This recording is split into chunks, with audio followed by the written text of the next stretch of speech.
Every leader has a strategy. Executing on that strategy is the challenge. If you want to learn how to effectively achieve what you've set out to accomplish, then this show is for you. Gain keen insights and listen in as leaders share their stories and challenges. Soar Vision Group and the Baldrige Foundation welcome you to Leader Dialogue Radio.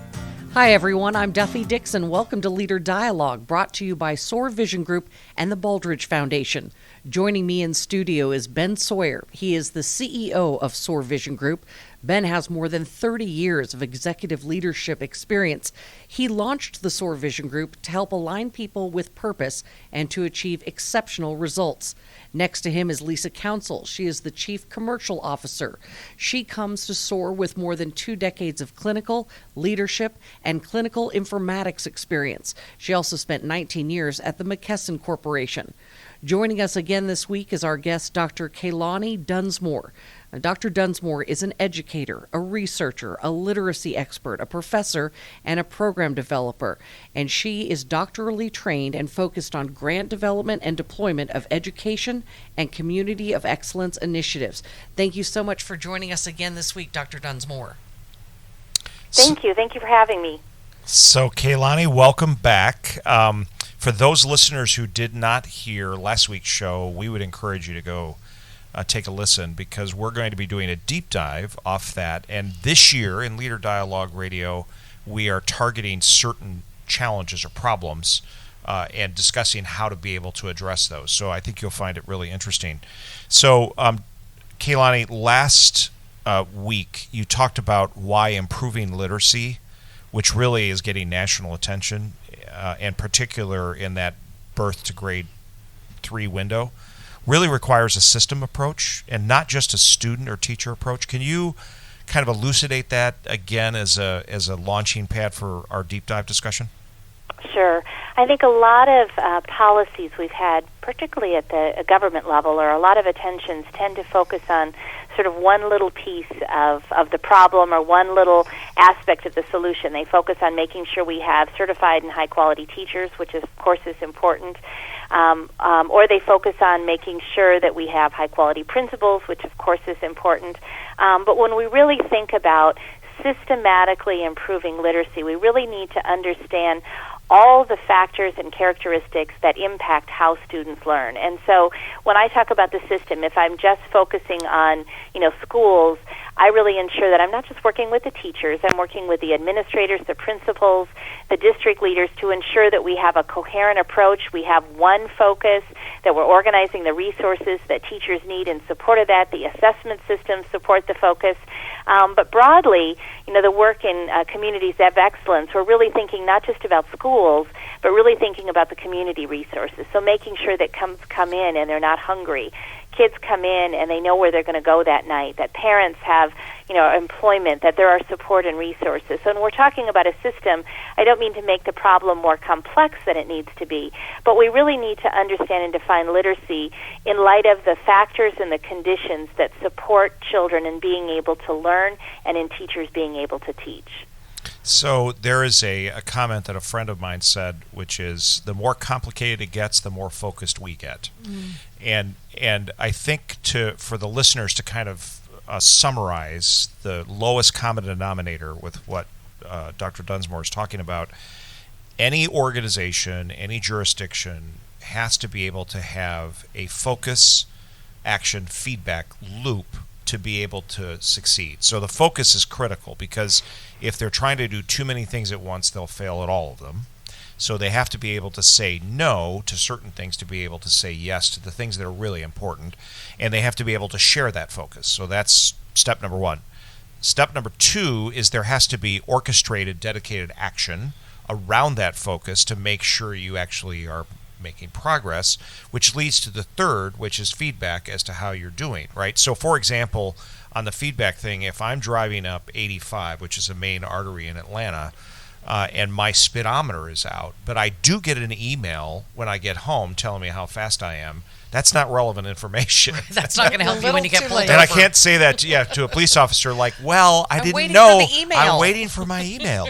Right? So the idea of feedback is you're getting the feedback right when you need it so you can learn and adjust and so forth. So again, as Dr. KaiLonnie Dunsmore said, if you are in a complex system, which certainly this is with a lot of input variables, you get focused and simplify it by saying, okay, what are we really trying to accomplish? What are the root causal factors? What dedicated action do we have to apply to make sure that we're addressing those strategic priorities? And then how do we provide a real-time feedback on that? So SOAR is based on that, and we have software, e-learning, services, all kinds of things to support that focus action feedback loop. And that is why we have invested in the education sector. It's why I asked KaiLonnie to come on as a full-time senior advisor in that particular focus. And as soon as you sign up for education, you sign up for communities of excellence. I think listeners understand that connection. So, KaiLonnie, I'm going to just throw that ball back to you. Talk to us about kind of the work you've been doing with LOSI. Explain to the listeners what that is and how that begins to empower what we're doing in this educational sector and communities of excellence. Ben, I'm so glad that you kind of framed the work of SOAR in that way and the work we're about, because sometimes when people hear, oh, complex, okay, now there's another complex, we can't solve it, we sort of get disillusioned, we throw up our hands, oh my goodness, it's complex, I can't tackle it. No, complex just means we need to get razor-focused and very clear about what we're trying to achieve. You referenced the Literacy Organizational Capacity Initiative, or LOSI. So LOSI in math is the origin or the starting point. And what we really do with LOSI, it's, my commitment was just with a group of teachers, and I said, look, everything you're going to hear me talk about, we certainly are going to talk about high-quality practices. What does good instruction in literacy look like? But simultaneously and equally, we're going to talk about the processes, the organizational conditions, the practices that need to be core and fundamental to this system to really improve. So it's complex, but it just means that we need to be very, very clear about what we're pursuing, what resources we need, and how we're monitoring it. And so, this is why, don't call me if you want me to come to do a workshop next Friday for your teachers. And that's not what I do, because, they'll come in, they'll hear something, but then the question is, what's the follow-up support? Is this really a priority of the district, or am I one of 10 other things they're achieving and trying to tackle? And so, I think what I love about and what brought me to SOAR is this kind of clarity, this laser focus on how do we help our leaders, how do we help all of our employees, all of our partners be very clear about what we're trying to achieve, really understanding what the problem is, because in some systems the problem, might be when we talk about the Mississippi Delta, they have a high, they really struggle with getting certified teachers, and we really are wrestling with how do we make sure that we have certified teachers there, that we have teachers who are going to stay, that teachers who understand the culture. We go other places, and it really is about understanding what best practice looks like and really what good instruction is, because we've had administrators that have come and go, or funders that have come and go and want this particular program or that particular program. I had someone from a Department of Education say to me, we de-skilled an entire generation of teachers by mandating a particular curriculum and not expecting and supporting teachers to make informed decisions in the classroom. And so, what we're about at SOAR and what we're really thinking when we talk about systems is getting really clear that sort of root causal analysis, what's going on and what are the issues around here, and what are the systems and decisions we're going to make to address that. And we're not doing 10 things. This is what we're doing. And our progress monitoring as a system is to make sure, okay, do we have the administrators engaging in the behaviors and the practices they need to? Are we spending money in ways that aligns with the decisions and the commitment we made? When we go in the classroom to observe and coach and support teachers, is it aligned very clearly with that one or two things that we've committed to? And then looking broadly at the community, really thinking about, I have never seen an absence of will and interest and desire to engage and support schools, business community, churches. Everybody wants to get on board. But unfortunately what they often do is they have their own kind of particular solution. Oh, we have this literacy program. Well, we'll run an after-school program. Oh, we have a literacy program. Well, we'll go in and we'll provide books. But the question is that really what the needs are? And are you really tackling the needs in a coherent and integrated and coherent way? Right. And that's what we're trying to do with SOAR, is helping people take their kind of passion for change and passion for improvement and passion for commitment and really getting very clear about the systems and structures and processes that need to happen so we can make those gains and those changes we want, so that we really can help all children become college and career ready and have the kind of literacy that opens doors for them. Right. So no one should be misunderstand that activity is not a replacement for correct action. Mm-hmm. Right. So busyness. Before you act, make sure you know what you're trying to accomplish. So just to underscore a couple of things that KaiLonnie just said, the more complex it gets, the simpler we get. Right. And the simple part is you focus, you act in an orchestrated way, and actually in a very agile way to learn, adjust, and you make sure that you have the relevant performance measures and feedback so that you can adjust quickly, right, and become agile. And that's how you change. It doesn't make any difference whether you're a country or whether you are an organization or a state or a family or whatever.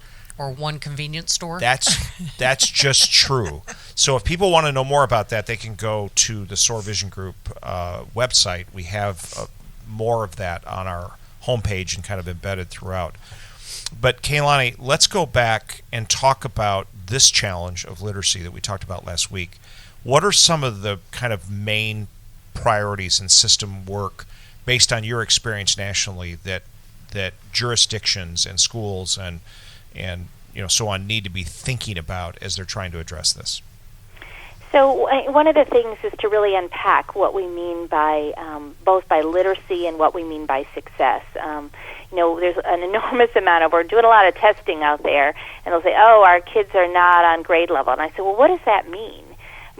So what is it? So really, whether it's a community, whether it's community foundation, whether it's a group of parents or a church, really getting clear. So what is it we're expecting our kids to know and be able to do? And then what are the gaps that the kids are having? So that's kind of a first place, is really understanding the problem in terms of in defining literacy. We've got fluency. Are your kids not decoding? Are they not fluent readers? Is it, higher level comprehension skills they struggle with? Do they not understand how to approach different text structures? Because if you think about it in the classroom, the intervention work, whether it's churches doing intervention or schools, the intervention and the approach you would have would be different based on the kind of, literacy issues that are going on. But then the other piece is thinking about, so okay, maybe it's a fluency issue. So why are our kids not fluent? I've been working in some schools in Texas, and we did walkthroughs, and there were no books in many of the classrooms. And so when I've gone into communities, particularly issues around rural, where we don't have libraries anymore in a lot of these communities, and they certainly, when I grew up in rural Michigan, we had little bookmobiles, but I was also in a family where we could have books. Are there issues around just access to text that kids can read? And then thinking about a community, is it that the kids are coming in? I shared in the last week when we talked, I had a couple of kids. I was trying to work in a reading group this morning, and they were like, I'm hungry. Can we have a snack? And it was very difficult to keep them focused. So if we're looking at challenges around kids are coming to school, we talk about ready to learn, that they're not ready to learn because there's insecurity in the family, in the home, in a number of ways, or they're hungry when they come in. Those are issues that we need to really diagnose. What are the issues, preventing kids from really learning to their potential? What are the issues preventing teachers from effectively teaching? And as we diagnose it, there may be, literacy is a complex issue to learn, but there's often very great clarity around what are the challenges we need to tackle, and then let's come up with a solution that marshals all the resources we have to tackle that. And it has to be done in a very coordinated way, right? So in the county we live in, Gwinnett County, they have recognized that and are working to be able to address food insecurity because they know that impacts just general well-being. They're trying to address homelessness. They're trying to address this birth to 5 literacy challenge, and they're trying to address the onset of health issues that are related to not having consistent access to health care, right? Mm-hmm. So diseases and problems that otherwise wouldn't be there if people had regular access to health care. So we really applaud them for that. But that level of orchestration and understanding, how do we connect the dots with all these different resources within the county to be able to focus and then be able to act in a coordinated way and be able to understand exactly what we're trying to accomplish. So that is the framework for success. So for listeners, if this is triggering your interest, we encourage you to learn more. So you can dig into this podcast and some of the other resources that KaiLonnie is going to talk about. And we also encourage you to reach out to your community and share your concern and see where they are trying to address these things. We work with communities in this regard, and KaiLonnie will tell you more about sort of how we do that in collaboration with foundations.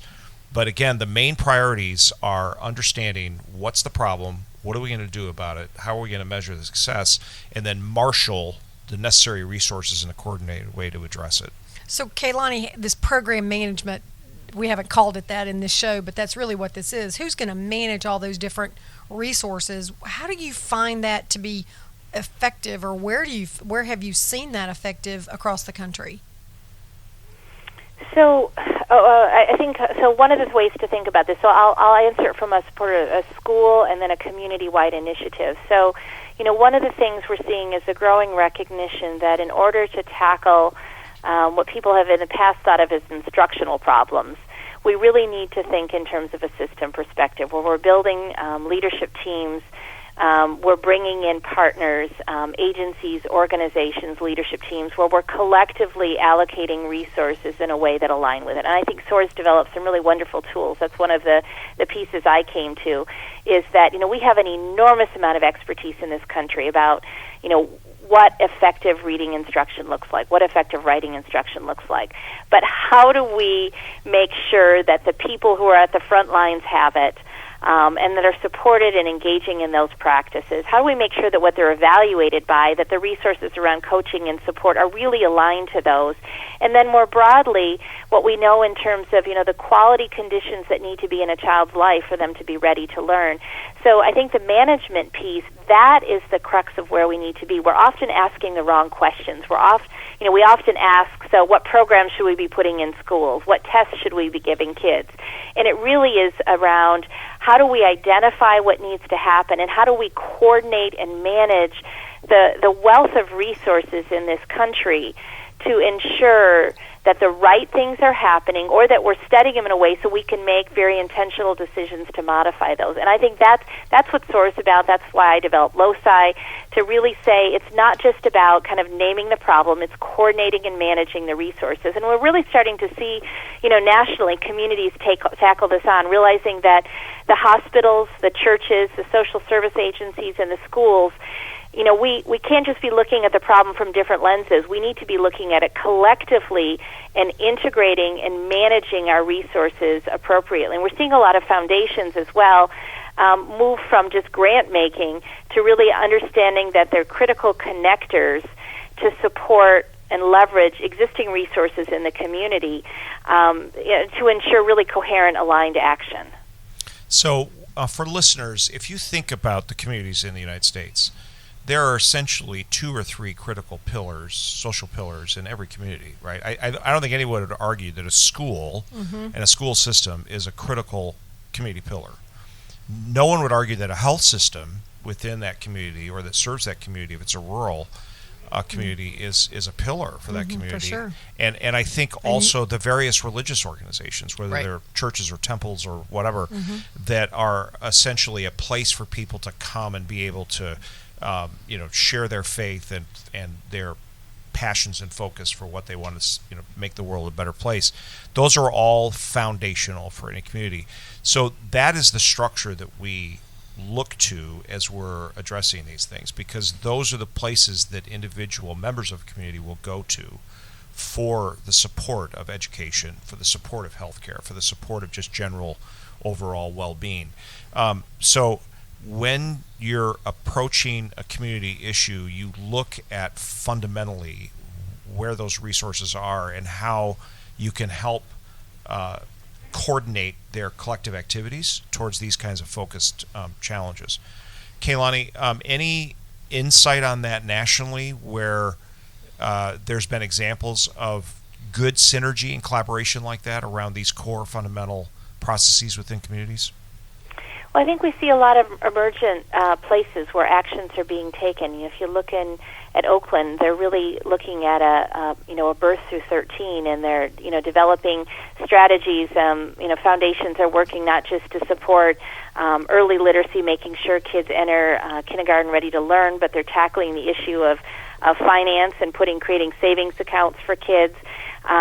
We look at places where in San Antonio Reads that they're really bringing together so that individual funders are actually, collectively working together to identify, here's a few target areas that we want to marshal our resources around. Looking at places like Pittsburgh and Cincinnati where they're tackling them and thinking about early childhood learning and out-of-school learning and 21st century learning skills and creating preschool. Tennessee as a state has been tackling not just, we don't want to just get bodies and spaces in preschool, but what does high-quality preschool look like? I mean, what you see now nationally is people starting to really ask the questions that are not about sort of blaming and finding a single problem, but understanding problems require us to work together in a very coordinated fashion so that we are integrating resources, that we're integrating and aligning an assessment or progress monitoring or accountability system so that we can really measure and show gains, and we can recalibrate our actions in very short inquiry cycles of practice. Yeah, those are perfect examples. So, Lisa, back to what you were talking about in terms of project management. So what SOAR does to help with this is we have a software application, the acronym of which is PULSE. And the idea is you're keeping your finger on the pulse of what, in this case, a jurisdiction is doing. But it stands for Purpose-Led Strategy Execution. So the idea is it cascades from what your strategic priorities are all the way down to the frontline actions and measures. In between those two is what initiatives are you going to do based upon your learning of root causal factors, right? And then what kind of actions are going to be taken by individuals. And then it's connecting all of them. So it's a cloud-based application that is represented on people's phones so they can see what I'm doing relative to the overall, and I can enter information about what I just did, and now it's electronic and it's available. So if the steering committee in this case is meeting on a monthly basis, they can see exactly the status of everything they're working on, who did it, where they need to focus, and kind of what's red that we really need to concentrate on, what's kind of yellow and trending red. And for the green stuff, great. Now, we don't need to talk about that. Like that's all good. But that way you can facilitate orchestrated action across very disparate resources in a community. Even volunteers, and actually create a quite effective outcome. Another tool that we use is very focused e-learning. So if you're taking on a particular initiative where people need to have critical information about what are the root causal factors or how are we going to approach this, we provide that sort of tool, again, available on their mobile devices so they can, again, it's always done around focus, action, and feedback. So what are we focusing on? What actions are we wanting you to take? What kind of feedback can you expect and or participate in to be able to be successful? We find that if we have those kinds of foundational tools, it's much, much more effective for jurisdictions and organizations to be able to harness the energy, if you will, of the people that are committed to solving the problem. I imagine, too, that it does away with redundancy. I think one of the things when you're talking about coordination, that's the hardest part of it. How many times, and Dr. Dunsmore, you may have seen this, how many times, like you said, people think they're doing the right thing, and you have 3 different groups doing the same thing, like trying to reinvent the wheel. I mean, how much time and money and energy gets wasted? Yes, and I think that's part of what you need to recognize is if we're going to move forward in this new way and really make measurable gains, it's being willing to say no to good things and good people so that we can say yes to our very narrow and clearly defined priority that we're going to line up against. Or as I was just talking to a program officer from a national foundation, and he indicated, he's like, look, this is the bus. We've been studying this issue. We've defined it.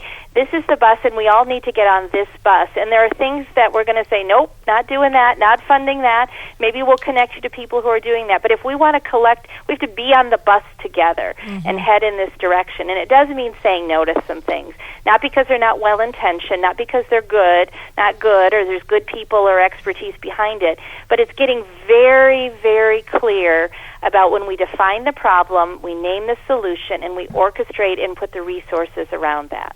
So let's explore that a little bit further in the time we have remaining, KaiLonnie, about the potential synergy and integration of foundations with this really important local work in jurisdictions and schools to be able to, for example, solve the literacy challenge.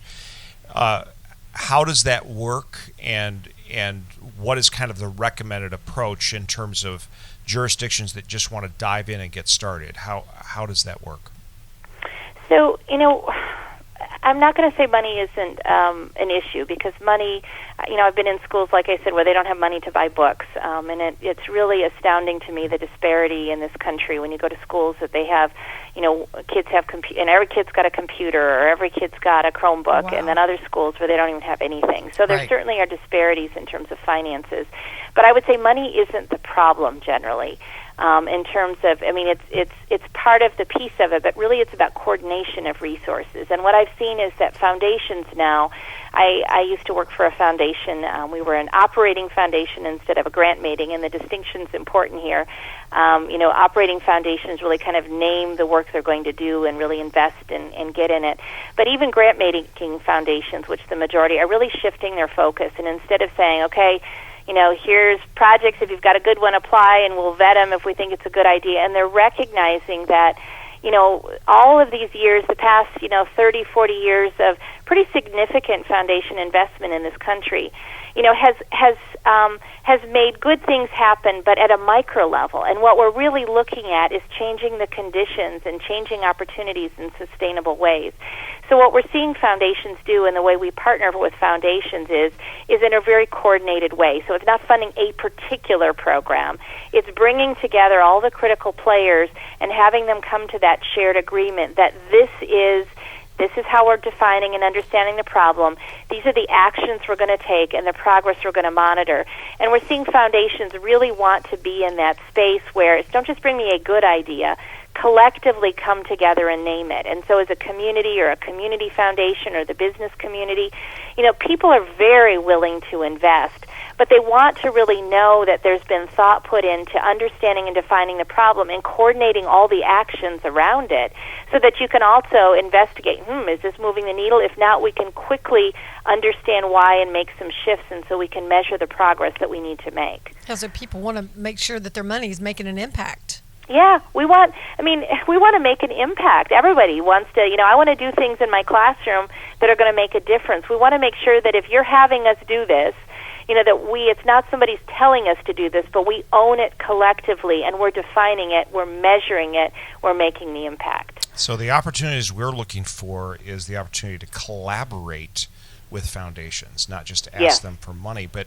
instead share in a common purpose, which they have usually very defined things that they're trying to accomplish. So where there is that synergy, how can we collaborate, leverage their knowledge and their engagement and their support, which would also include some financial resources, but that in a collaborative way empower jurisdictions to solve these very complicated problems by going simple, like go down to the root causal factors, understand what you have to do, make sure you're measuring it effectively, and then as we can all celebrate the success of that combined effort. Absolutely. I love this idea this year that we're taking on topics. Literacy kicks us off in such a great way, but I know there are a lot of other topics that people are interested. And if we're talking about communities of excellence, we're talking to our viewers. That's TV lingo, folks. Our listeners. Sometimes we have videotape of it. To our listeners, if there are topics that you want to delve into, here's the beauty about Sawyer Vision Group.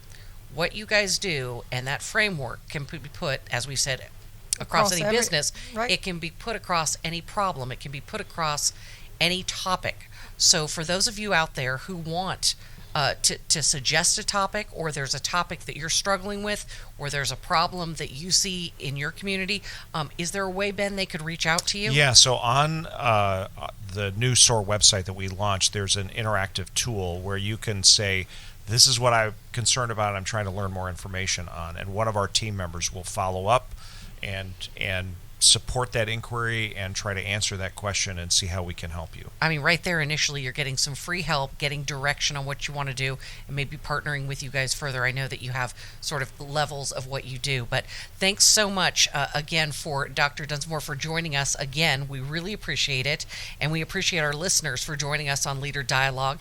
You can always listen to a new live show. Again, this is the SOAR Vision Group and the Baldrige Foundation, but we also keep them on archive so that you can go look at them. We have them on businessradiox.com from the Gwinnett studio. It says Leader Dialogue, and also leaderdialogue.com/podcast. And we've sort of put those now in categories of topics. So that's a great way to talk, see what we've covered and see if there's something you'd like to learn more about. From all of us here, Ben, Lisa, and our producer Mike, I'm Duffy Dixon. Join us next time on Leader Dialogue here on Business Radio X.